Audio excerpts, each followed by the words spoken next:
ಮೇ 15ಕ್ಕೆ ರಾಜ್ಯದ ಮುಖ್ಯಮಂತ್ರಿ ಬದಲಾಗ್ತಾರಾ? ಸಂಪುಟ ಪುನರ್ರಚನೆಯಂತಹ ವಿಷಯಗಳೇ ಹೆಚ್ಚು ಚರ್ಚೆ ಆಗ್ತಾ ಇದೆಯೇ ಹೊರತು ಯಾವುದೂ ತಾರ್ಕಿಕ ಅಂತ್ಯವನ್ನು ಕಾಣ್ತಾ ಇಲ್ಲ. ಆದರೆ ಈಗ ಪೋಸ್ಟ್ಪೋನ್ ಮಾಡೋ ಟೈಮ್ ಹಾಗೆ ಕಾಣಿಸ್ತಾ ಇದೆ. ಜಡ್ಜ್ಮೆಂಟ್ ಏನು ಅಂತ ಹೇಳೋ ಟೈಮ್ ಬಂದಿದೆ. ಸಿಎಂ ಡಿಸಿಎಂ ಭವಿಷ್ಯ ರಾಹುಲ್ ಗಾಂಧಿ ಅವರ ಕೈನಲ್ಲಿದೆ. ಮಾಡು ಇಲ್ಲವೇ ಮಡಿ ಅನ್ನೋ ಹಂತಕ್ಕೆ ಹೋದ್ರೂ ಕೂಡ ಆಶ್ಚರ್ಯ ಪಡಬೇಕಾಗಿಲ್ಲ. ನಮಸ್ಕಾರ ಎಲ್ರಿಗೂ, ನೀವು ನೋಡ್ತಾ ಇರೋದು ಒನ್ ಇಂಡಿಯಾ ಕನ್ನಡ. ನಾನು ಪ್ರತಿಮಾ. ವೀಕ್ಷಕರೇ, ರಾಜ್ಯ ರಾಜಕಾರಣದಲ್ಲಿ ಈಗ ದೊಡ್ಡ ಬಿರುಗಾಳಿ ಏಳೋ ಲಕ್ಷಣಗಳು ಕಾಣಿಸ್ತಾ ಇದೆ.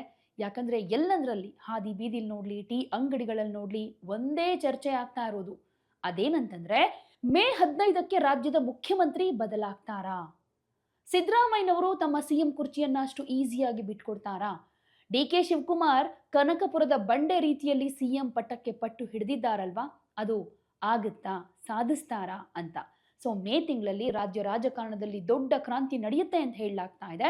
ಸೊ ಇವತ್ತಿನ ವಿಡಿಯೋದಲ್ಲಿ ಪವರ್ ಶೇರಿಂಗ್ ಫಾರ್ಮುಲಾ, ಹೈಕಮಾಂಡ್ ಲೆಕ್ಕಾಚಾರ, ಹಾಗೆ ಸಿದ್ದರಾಮಯ್ಯ ಡಿ.ಕೆ.ಶಿ ನಡುವಿನ ಒಳಗುದ್ದಾಟದ ಒಂದಷ್ಟು ಮಾಹಿತಿಯನ್ನ ನಿಮಗೆ ಹೇಳ್ತಾ ಇದ್ದೀವಿ. ರಾಜ್ಯ ಕಾಂಗ್ರೆಸ್ನಲ್ಲಿ ಕಳೆದ 6 ತಿಂಗಳಿಂದ ನಡೀತಾ ಇರೋ ಕುರ್ಚಿ ಕದನದ ಬಗ್ಗೆ ನಿರ್ಲಿಪ್ತ ಧೋರಣೆ ತಳೆದಿರುವಂತಹ ಕಾಂಗ್ರೆಸ್ ಹೈಕಮಾಂಡ್ ಫೈನಲಿ ಮೇ 4 ಆದ್ಮೇಲೆ, ಅಂದ್ರೆ ಮೇ 4ಕ್ಕೆ ಪಂಚರಾಜ್ಯಗಳ ಚುನಾವಣಾ ರಿಸಲ್ಟ್ ಬರುತ್ತೆ.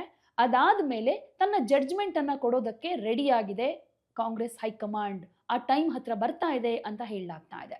ಮುಖ್ಯಮಂತ್ರಿ ಸಿದ್ದರಾಮಯ್ಯ ನೇತೃತ್ವದ ಸರ್ಕಾರ 2.5 ವರ್ಷ ಪೂರೈಸಿದ ಸಂದರ್ಭದಲ್ಲಿ ಶುರುವಾದ ಕುರ್ಚಿ ಕದನ ಇದೇ ಸರ್ಕಾರ 3 ವರ್ಷ ಪೂರೈಸೋ ಟೈಮ್ ಬಂದಿದೆ. ಮೇ 20 ಆದ್ರೂ ಕಾಂಗ್ರೆಸ್ನಲ್ಲಿ ನಡೀತಾ ಇರೋ ಅಧಿಕಾರ ಹಂಚಿಕೆ ಈ ಕುರ್ಚಿ ಕದನಕ್ಕೆ ಮಾತ್ರ ಫುಲ್ ಸ್ಟಾಪ್ ಬಿದ್ದಿಲ್ಲ. ಕಳೆದ 6 ತಿಂಗಳಿಂದಾನು ಹೆಚ್ಚು ಕಾಲದಿಂದ ನಿತ್ಯ ಮುಖ್ಯಮಂತ್ರಿ ಬದಲಾವಣೆ, ಸಂಪುಟ ಪುನರ್ರಚನೆಯಂತಹ ವಿಷಯಗಳೇ ಹೆಚ್ಚು ಚರ್ಚೆ ಆಗ್ತಾ ಇದೆಯೇ ಹೊರತು ಯಾವುದೂ ತಾರ್ಕಿಕ ಅಂತ್ಯವನ್ನ ಕಾಣ್ತಾ ಇಲ್ಲ. ಹೀಗಾಗಿ ರಾಜಕೀಯ ಅನಿಶ್ಚಿತತೆ ಉಂಟಾಗಿರೋದು ಅಷ್ಟೇ ಸತ್ಯ. ಈ ಹಿನ್ನೆಲೆಯಲ್ಲಿ ಕಾಂಗ್ರೆಸ್ನಲ್ಲಿ ಈಗ 3 ಬಣಗಳು ಉಂಟಾಗ್ಬಿಟ್ಟಿದೆ. ಮುಂಚೆ 2 ಅನ್ನೋ ತರ ಇತ್ತು. ಒಂದು ಸಿದ್ದರಾಮಯ್ಯ ಬಣ, ಇನ್ನೊಂದು ಡಿ.ಕೆ. ಶಿವಕುಮಾರ್ ಬಣ ಅಂತ. ಆದ್ರೆ ಈಗ ಇನ್ನೊಂದು ಬಣ ರೆಡಿ ಆಗ್ತಾ ಇದೆ. ಒಂದು ಬಣ ಡಿ.ಕೆ. ಶಿವಕುಮಾರ್ ಸಿಎಂ ಆಗ್ಬೇಕು ಅಂತ ಹೇಳ್ತಾ ಇದ್ರೆ, ಯಾರಾದ್ರೂ ಸಿಎಂ ಆಗ್ಲಿ, ಸಂಪುಟ ಪುನರ್ರಚನೆ ಆಗಬೇಕು ಅಂತ ಈಗ ಇನ್ನೊಂದು ಬಣ ಆಕ್ಟಿವ್ ಆಗಿದೆ. ಈ 3 ಬಣಗಳು ಅನೇಕ ಸಲ ಹೈಕಮಾಂಡ್ ಭೇಟಿಯಾಗಿ ಮನವಿ ಮಾಡ್ಕೊಂಡ್ರು ಇಲ್ಲಿ ತನಕ ಯಾವುದೇ ನಿರ್ಧಾರ ಅನೌನ್ಸ್ ಮಾಡಿಲ್ಲ ಹೈಕಮಾಂಡ್. 10 ಹಲವು ಕಾರಣಗಳಿಂದ ತನ್ನ ನಿರ್ಧಾರವನ್ನ ಪೋಸ್ಟ್ಪೋನ್ ಮಾಡ್ಕೊಂಡೇ ಬರ್ತಾ ಇದೆ. ಆದ್ರೆ ಈಗ ಪೋಸ್ಟ್ಪೋನ್ ಮಾಡೋ ಟೈಮ್ ಮುಗಿದ ಹಾಗೆ ಕಾಣಿಸ್ತಾ ಇದೆ. ಜಡ್ಜ್ಮೆಂಟ್ ಏನು ಅಂತ ಹೇಳೋ ಟೈಮ್ ಬಂದಿದೆ ಅನ್ನೋ ರೀತಿಯಲ್ಲಿ ಕಾಣಿಸ್ತಾ ಇದೆ. ಸಿಎಂ ಬದಲಾವಣೆ ಆಗುತ್ತಾ ಇಲ್ವಾ ಅನ್ನೋದ್ರ ಬಗ್ಗೆ ಹೈಕಮಾಂಡ್ ಈಗ ತನ್ನ ನಿರ್ಧಾರವನ್ನ ಹೇಳಲೇಬೇಕಾಗಿದೆ. ಪಂಚರಾಜ್ಯಗಳ ವಿಧಾನಸಭಾ ಹಾಗೆ ರಾಜ್ಯದ 2 ಕ್ಷೇತ್ರಗಳ ಉಪಚುನಾವಣೆಗಳ ಫಲಿತಾಂಶ ಮೇ 4ಕ್ಕೆ ಅನೌನ್ಸ್ ಆದ ಮೇಲೆ ಕರ್ನಾಟಕ ರಾಜಕಾರಣದ ಮೇಲೆ ಹೈಕಮಾಂಡ್ ಗಮನ ಹರಿಸುತ್ತೆ ಅನ್ನೋದು ಎಲ್ಲರಿಗಿರೋ ನಿರೀಕ್ಷೆ. ಹೀಗಾಗಿ ಮೇ ತಿಂಗಳಲ್ಲಿ ಏನಾದ್ರೂ ಒಂದು ತೀರ್ಮಾನ ಹೊರಬೀಳುತ್ತೆ ಅನ್ನೋ ನಿರೀಕ್ಷೆ ಕಾಂಗ್ರೆಸ್ ವಲಯದಲ್ಲಿ ಹೆಚ್ಚು ಸೌಂಡ್ ಮಾಡ್ತಾ ಇದೆ. ಒಂದಷ್ಟು ಗೊಂದಲಮಯ ಸನ್ನಿವೇಶ ಅಂತೂ ಇದ್ದೇ ಇದೆ. ಯಾಕಂದ್ರೆ ಹೈಕಮಾಂಡ್ ಮಟ್ಟದಲ್ಲಿ ಏನ್ ನಡೀತಾ ಇದೆ ಅನ್ನೋದ್ರ ಬಗ್ಗೆ ಕಿಂಚಿತ್ತೂ ಸುಳಿವು ಹೊರ ಬರ್ತಾ ಇಲ್ಲ. ಎಐಸಿಸಿ ಅಧ್ಯಕ್ಷ ಮಲ್ಲಿಕಾರ್ಜುನ ಖರ್ಗೆ ಅವರು ರಾಜ್ಯದವರೇ ಆಗಿದ್ರೂ ಯಾವುದೇ ತೀರ್ಮಾನಕ್ಕೆ ಬರೋದಕ್ಕೆ ಆಗ್ತಾ ಇಲ್ಲ. ಹೀಗಾಗಿ ರಾಜ್ಯ ರಾಜಕಾರಣ ಒಂದ್ ರೀತಿ ಗೊಂದಲದ ಗೂಡಾಗಿದೆ. ಪ್ರತಿಯೊಂದಕ್ಕೂ ರಾಹುಲ್ ಗಾಂಧಿ ಕಡೆ ಬೊಟ್ಟು ಮಾಡಿ ತೋರಿಸ್ತಾ ಇರೋದ್ರಿಂದ ತೀರ್ಮಾನ ಮಾಡೋದು ನಾನಲ್ಲ ಅನ್ನೋ ಸಂದೇಶ ಅವರ ಮಾತುಗಳಿಂದಾನೇ ಅನೇಕ ಸಲ ಹೊರ ಬರ್ತಾ ಇದೆ. ಹೀಗಾಗಿ ಸಿಎಂ ಡಿಸಿಎಂ ಭವಿಷ್ಯ ರಾಹುಲ್ ಗಾಂಧಿ ಅವರ ಕೈನಲ್ಲಿದೆ. ಆಶ್ಚರ್ಯ ಏನಂತಂದ್ರೆ, ಸಿದ್ದರಾಮಯ್ಯ ಹಾಗೆ ಡಿ.ಕೆ. ಶಿವಕುಮಾರ್ ಇಬ್ರು ಖರ್ಗೆ ಅವರಿಗಿಂತ ರಾಹುಲ್ ಮೇಲೆ ಹೆಚ್ಚು ವಿಶ್ವಾಸ ಇಟ್ಕೊಂಡಿದ್ದಾರೆ. ಅವ್ರ ಮೇಲೇನೆ ಒಂದಷ್ಟು ಡಿಪೆಂಡ್ ಆಗಿದ್ದಾರೆ. ರಾಹುಲ್ಗೆ ಇಬ್ರೂ ಬೇಕಾಗಿದೆ. ಅವರ ನ್ಯಾಯದ ತಕ್ಕಡಿ ಯಾರ ಕಡೆಗೆ ಅನ್ನೋದು ಒಂದಷ್ಟು ಕುತೂಹಲಕ್ಕೆ ಕಾರಣ ಆಗಿದೆ. ಹಾಗಾದ್ರೆ ಮೇ 4 ಕ್ರಾಂತಿ ಆಗುತ್ತಾ ಅಂತ ಹೇಳೋದಾದ್ರೆ, ಚುನಾವಣಾ ಫಲಿತಾಂಶದ ದಿನ ಸಮೀಪ ಆಗ್ತಾ ಇದ್ದ ಹಾಗೆ ರಾಜ್ಯ ಕಾಂಗ್ರೆಸ್ನಲ್ಲಿ ಕುರ್ಚಿ ಕದನದ ಚಟುವಟಿಕೆಗಳು ತುಂಬಾನೇ ಆಕ್ಟಿವ್ ಆಗಿದೆ. ಡಿ.ಕೆ. ಸಹೋದರರು ದಿಲ್ಲಿಯಿಂದ ವಾಪಸ್ ಆಗ್ತಾ ಇದ್ದ ಹಾಗೆ ಸಿಎಂ ಆಪ್ತ ಸಚಿವರಾದ ಎಚ್.ಸಿ. ಮಹದೇವಪ್ಪ, ಸತೀಶ್ ಜಾರಕಿಹೊಳಿ ಇವರಿಬ್ರು ಖರ್ಗೆ ಅವರನ್ನ ಮೀಟ್ ಮಾಡಿ ಮಾತುಕತೆ ನಡೆಸಿರೋದು ಒಂದಷ್ಟು ಮಹತ್ವದ ಬೆಳವಣಿಗೆ ಅಂತ ಹೇಳಬಹುದು.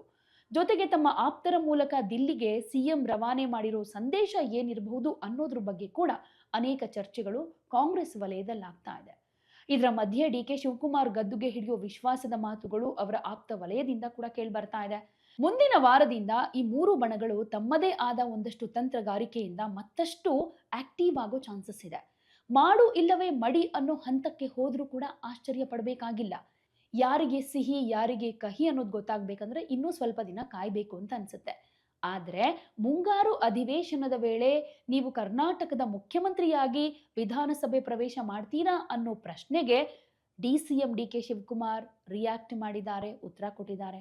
ನೋಡೋಣ, ಎಲ್ಲದಕ್ಕೂ ಟೈಮ್ ಉತ್ತರ ಕೊಡುತ್ತೆ, ಸೂಕ್ತ ಸಮಯಕ್ಕೆ ಹೈಕಮಾಂಡ್ ಸರಿಯಾದ ನಿರ್ಧಾರ ತೆಗೆದುಕೊಳ್ಳುತ್ತೆ ಅಂತ ಹೇಳಿದ್ದಾರೆ. ಹಾಗೇನೆ ಎಚ್ಚರಿಕೆಯ ಹೆಜ್ಜೆ ಇಟ್ಟಿದ್ದಾರೆ trouble shooter DK Shivakumar.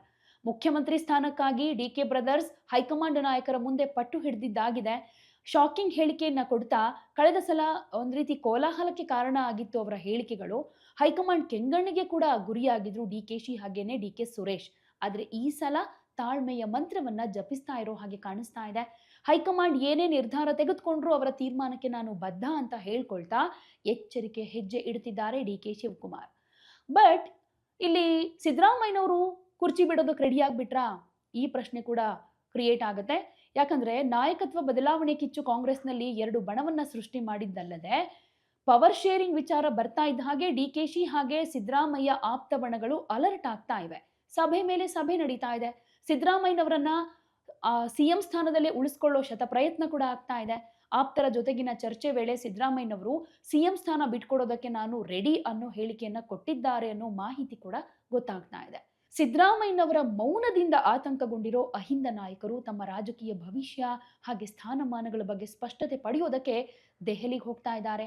Ahinda ಹೋರಾಟ ಶುರುವಾಗಿ 25 ವರ್ಷಗಳು ಕಳೆದಿರೋ ಹಿನ್ನೆಲೆಯಲ್ಲಿ ಅಹಿಂದ ನಾಯಕರನ್ನ ಬಿಟ್ಟು ಯಾವುದೇ ನಿರ್ಣಯ ತೆಗೆದುಕೊಳ್ಳೋದು ಸಾಧ್ಯ ಇಲ್ಲ ಅಂತ ಸತೀಶ್ ಜಾರಕಿಹೊಳಿ ಹಾಗೆ ಮಹದೇವಪ್ಪ ಅವರು ಹೈಕಮಾಂಡ್ಗೆ ಮನವರಿಕೆ ಮಾಡ್ಕೊಂಡು ಬಂದಿದ್ದಾರಂತೆ.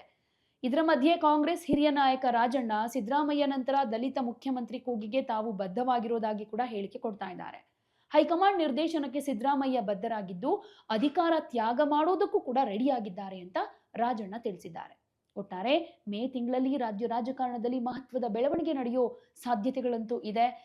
ಕಾಂಗ್ರೆಸ್ನಲ್ಲಿ ಆಗ್ತಾ ಇರೋ ಸದ್ಯದ ಬೆಳವಣಿಗೆಯನ್ನ ನೋಡ್ತಾ ಇದ್ರೆ ಈ ಸಲ DK ಶಿವಕುಮಾರ್ ಅವರು ಮುಖ್ಯಮಂತ್ರಿಯಾಗೋ ಕನಸನ್ನ ಏನ್ ಕಾಣ್ತಾ ಇದ್ರೋ ಅದು ನನಸಾಗೋ ಟೈಮ್ ಹತ್ರ ಬಂದಂತೆ ಕಾಣಿಸ್ತಾ ಇದೆ. ಸದ್ಯ ಎಲ್ಲರ ಚಿತ್ತ ಹೈಕಮಾಂಡ್ ನಿರ್ಧಾರದತ್ತ ನೆಟ್ಟಿದೆ.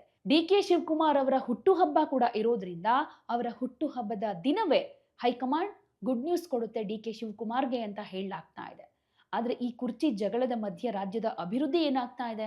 ಪ್ರತಿಪಕ್ಷಗಳಾದ BJP ಹಾಗೆ JDS ಈ ಅವಕಾಶಕ್ಕಾಗಿ ಕಾಯ್ತಾ ಇದೆ. ಮೇ ಕ್ರಾಂತಿ ಏನಾದ್ರೂ ಆದ್ರೆ ಅದು ಕೇವಲ CM ಬದಲಾವಣೆ ಮಾತ್ರ ಅಲ್ಲ, ಸರ್ಕಾರದ ಪತನಕ್ಕೂ ಕೂಡ ದಾರಿ ಮಾಡಿಕೊಡುತ್ತೆ ಅನ್ನುವಂಥ ವಿಶ್ಲೇಷಣೆ ಒಂದ್ ಕಡೆ ಕೇಳಿ ಬರ್ತಾ ಇದೆ. ಆಪರೇಷನ್ ಹಸ್ತ ವರ್ಸಸ್ ಆಪರೇಷನ್ ಕಮಲದ ಮಧ್ಯೆ ಕರ್ನಾಟಕದ ರಾಜಕಾರಣ ಒಂದ್ ರೀತಿ ಹೈ ಡ್ರಾಮಾ ಆಗಿ ಬದಲಾಗೋ ಲಕ್ಷಣಗಳಂತೂ ಕಾಣಿಸುತ್ತೆ. ಒಟ್ನಲ್ಲಿ ಮೇ 15 ಅನ್ನೋದು ಕರ್ನಾಟಕ ರಾಜಕಾರಣದ ಪಾಲಿಗೆ ಒಂದು ನಿರ್ಣಾಯಕ ಡೇಟ್. ಸಿದ್ದರಾಮಯ್ಯ ಅವರ ಚಾಣಕ್ಯ ನೀತಿ ಗೆಲ್ಲುತ್ತಾ ಅಥವಾ DKಶಿ ಅವರ ಹಠಕ್ಕೆ ಜಯ ಸಿಗುತ್ತಾ ಅನ್ನೋದನ್ನ ಕಾದು ನೋಡ್ಬೇಕು. ನಿಮ್ ಪ್ರಕಾರ ಕರ್ನಾಟಕದ ಮುಂದಿನ CM ಯಾರಾಗಬೇಕು? ಸಿದ್ದರಾಮಯ್ಯನವರೇ ಮುಂದುವರಿಬೇಕಾ ಅಥವಾ DK ಶಿವಕುಮಾರ್ ಅವರಿಗೆ ಅವಕಾಶ ಸಿಗಬೇಕಾ? ನಿಮ್ಮ ಉತ್ತರವನ್ನ ಕಮೆಂಟ್ ಮೂಲಕ ತಿಳಿಸಿ. ಯಾವುದೇ ಸುದ್ದಿಯ ಅಪ್ಡೇಟ್ ಅನ್ನ ಮಿಸ್ ಮಾಡ್ಕೊಳ್ಬಾರ್ದು ಅಂದ್ರೆ ಈಗ್ಲೇ ಒನ್ ಇಂಡಿಯಾವನ್ನ ಸಬ್ಸ್ಕ್ರೈಬ್ ಮಾಡಿ. ನಿಮಗೆ ಬೇಕಾದ ಭಾಷೆಯಲ್ಲಿ ಎಲ್ಲಾ ಸುದ್ದಿ ತಿಳಿಬೇಕು ಅಂದ್ರೆ ಒನ್ ಇಂಡಿಯಾ ಆಪ್ ಅನ್ನ ಡೌನ್ಲೋಡ್ ಮಾಡ್ಕೊಳ್ಳಿ.